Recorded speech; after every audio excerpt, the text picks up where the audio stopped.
দেশের রাজনীতির আলোচনার কেন্দ্রবিন্দুতে এখন বিএনপি এনসিপি জোটের সম্ভাবনাকে ঘিরে রাজনৈতিক অঙ্গনে বাড়ছে জল্পনা কল্পনা।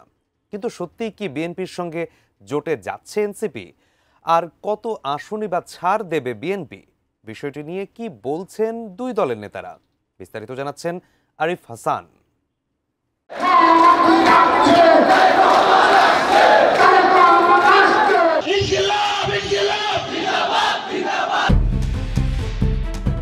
ঘনিয়ে আসছে ত্রয়োদশ জাতীয় সংসদ নির্বাচন। অন্তর্বর্তী সরকারের ঘোষণা অনুযায়ী আগামী ফেব্রুয়ারিতে হতে পারে ভোট যুদ্ধ।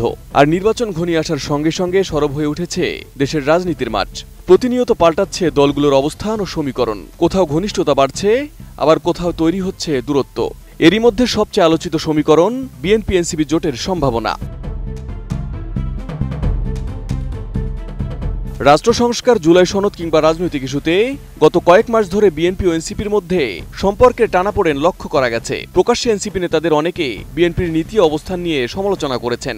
আগে আওয়ামী লীগের আমলে নারায়ণগঞ্জে বিখ্যাত গডফাদার শামীম ওসমান ছিল, এখন শুনছি কক্সবাজারের নব্য গডফাদার শিলং থেকে এসেছে, জ্ঞান দখল করছে, মানুষের জায়গা জমি দখল করছে। আমি বুঝি নির্মাণের শিল্প, সালাম স্টিল বোঝে ডিউরেবিলিটি। সালাম স্টিল, মোস্ট ডিউরেবল স্টিল। অন্যদিকে বিএনপি নেতারাও এনসিপির রাজনৈতিক অবস্থানকে প্রশ্নবিদ্ধ করেছেন একাধিকবার। জাতীয় প্রতীকের মার্কা ছাড়া কি বাংলাদেশে আর কোনো মার্কা ছিল না? এই নির্বাচন কমিশন নিরপেক্ষ নয় কেন? শাপলা প্রতীক না দিলে কি নির্বাচন কমিশনের বিরুদ্ধে অঙ্গুলি তোলা যায়? বিশেষ করে সংস্কার ইস্যুতে দুই দলের মতপার্থক্য আরও স্পষ্ট হয়েছে, যা সম্পর্কের দূরত্বকে বাড়িয়েছে বলে মনে করছেন রাজনৈতিক বিশ্লেষকরা। তবে মাঠের এই দূরত্বের আড়ালেই যেন জেগে উঠছে নতুন রাজনৈতিক সমীকরণ। গুঞ্জন উঠেছে নির্বাচনে বিএনপির সঙ্গে সম্ভাব্য জোটের বিষয়ে আলোচনায় আছে NCP.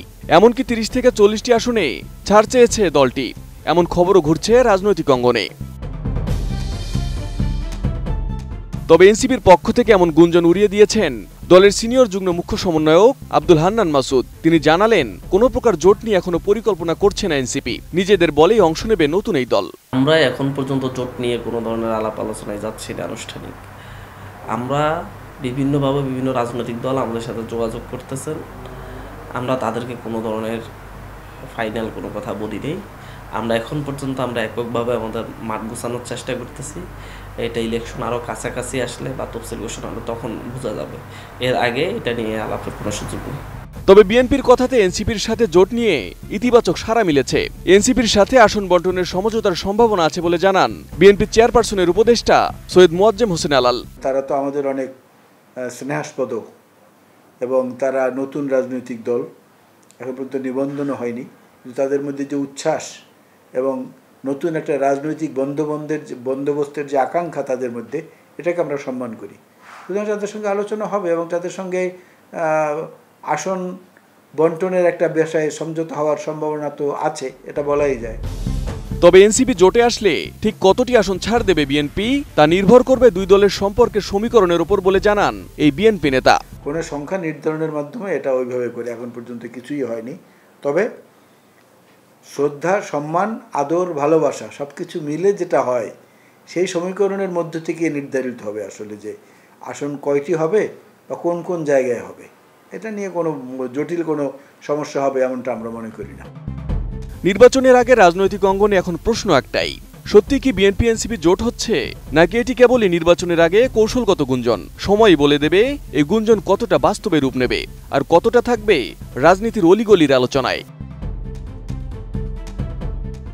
Arif Hasan, ATN news.